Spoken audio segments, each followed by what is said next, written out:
si Nurse Jill, isa pong student nurse. Maaari ko po bang malaman ang inyong pangalan at araw ng kapanganakan?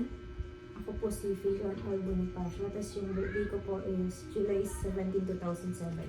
Okay po ma'am, so bago po tayo magsimula, yung gagawin po natin ma'am is bad. Ito po yung ginagawa po natin sa mga patient na hindi po kayang paliguan po yung sarili nila during nasa hospital po sila. So, ang purpose po nito ma'am is para mapanatili po yung hygiene ng patient at ma-provide po rin po natin yung comfort po ng patient.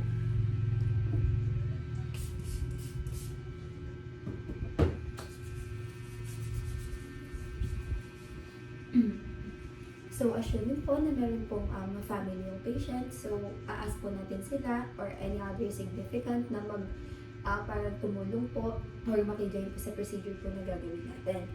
Assuming din po na yung room po is merong window at door, dapat panatilihin po natin sila makapagsaya para po yung temperature po is nasa comfortable temperature po yung room para po hindi magka-chills yung patient.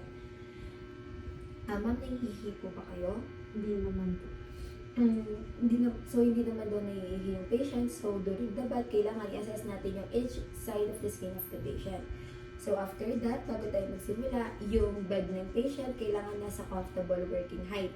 And dapat yung side rail sa gilid kung nasaan ng nurse, ibababa yun. At yung sa kabila naman po, ay kailangan nakataas po yun para maiwasan po natin mahulog po yung pasyente. So, after that,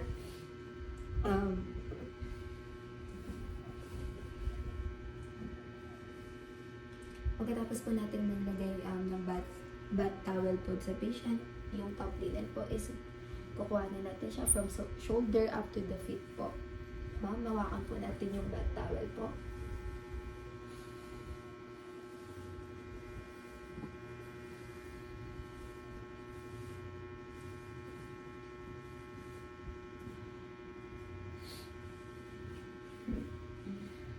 After that po, assuming na meron naka-client's gown po yung patient, tatanggalin po natin siya from shoulder, pababa din po, and then after that, ilalagay po natin yung client's gown sa hamper po.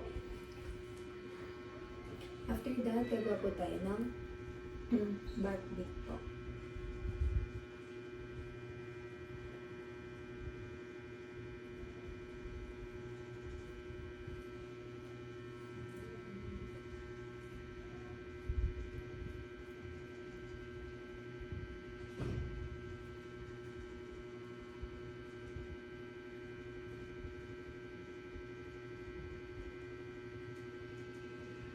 After po natin makagawa ng back knee, kukuha po tayo ng towel at ilalagay po natin siya under the patient's head. Ma'am, hawakan ko lang po yung ulo niya para maglagay po ng towel sa ilalim po nito. After that po, i-rinse natin or ilulublob po natin sa tubig yung back knee para po ilagay sa client's eyes. So, assume na meron pong tubig itong basin po, dito po. So, yung pagpupunas po ng mata, ng eyes po ng patient from the inner to the outer canthus po. So, yung isang side po dito sa isang side ng mata, and then yung isang side naman po sa kabilang side po ng mata ng patient. After that po, ma'am, meron po ba kayong prefer po na sabon po na gamitin para po sa mukha po ninyo? Wala naman po, kahit ano po. Okay po. So, wala naman daw prefer si ma'am if yung clients natin is meron siyang prefer na gamitin sa skin niya, yun po yung dapat nating sundin. So, after natin, babalawin po muna natin yung back knee and bibigyan po siya ng soap. Then, after that, yung face naman po ng patient. So, yung isang side po ng back knee, dito sa isang side po ng face ng patient. So, ganito po, pag ganyan, hanggang dun sa ears and then going to the neck po. Ganun po siya. So, yung isang side naman po, ganun din po.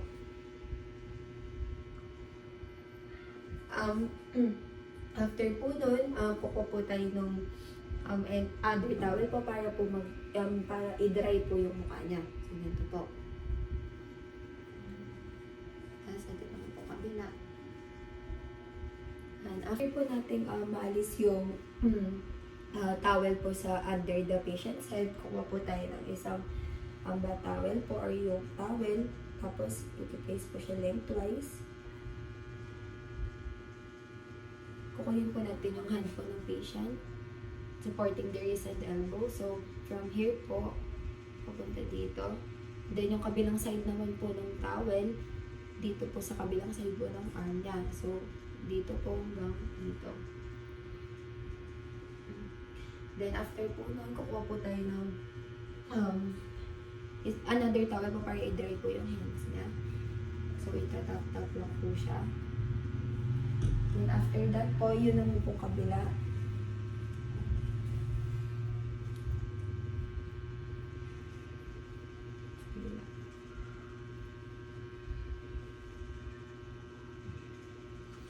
So, dito po, if kailangan na po talaga ng patient, tatanungin po natin siya if gusto niya po maglagay ng any deodorant po sa kanya. So, after that po, maglalagay po tayo ng towel po here po sa chest po ng patient. And then, baka ano po yung dito. Bababa po natin to hanggang po dun sa pubic area po na.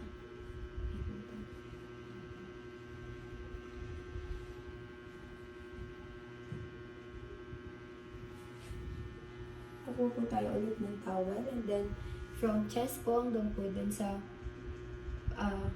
dito, basta sa lower po ng ano. So, gagawin po natin is long firm stroke. So, dito po natin siya nail. So, wala po dito sa chest. Tap-tap po natin siya. Pababa.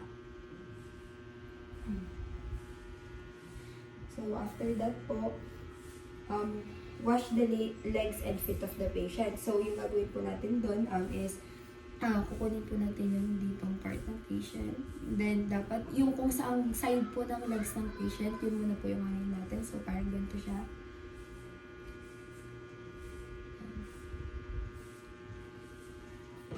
So, gagamit po tayo ulit ng towel po.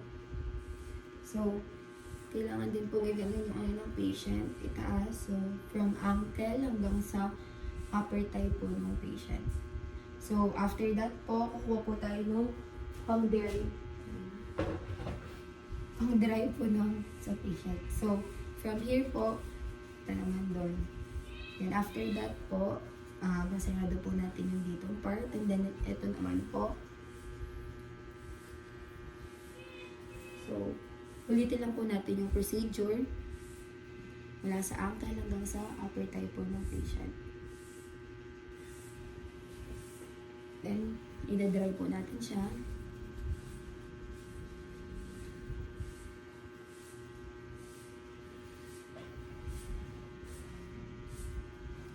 So, after that, kukunin po natin itong basin. Yung isang feet po ng patient, ilalagay natin dito. Then, hugasan po siya. Then, ina-dry. Then, dito. Then, doon naman po sa kabila, ganun din po. Then, after po yan, tapos ida-dry. After that po, ask po natin yung patient na, or i-ask po natin siya na tumagilid. So, ma'am, tagilid po tayo. So, ayan. Kukuha po ulit tayo ng towel. And then, from the, dito po sa shoulder niya, papunta po dito sa buttocks niya po.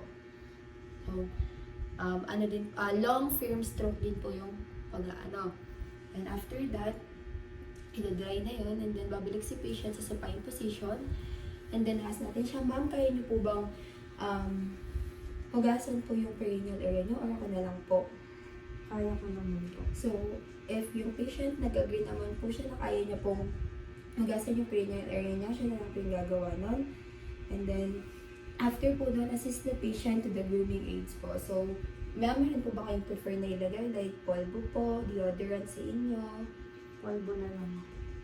So, if sinabi po ni patient na polvo, lalagyan po natin si patient ng polvo. And then, assuming po na yung patient is merong client's gown or panjama, ilalagay po natin sa kanya. And then, after that po, after po natin walagyan si patient ng panjama, aalisin na po natin yung mga ginamit po natin.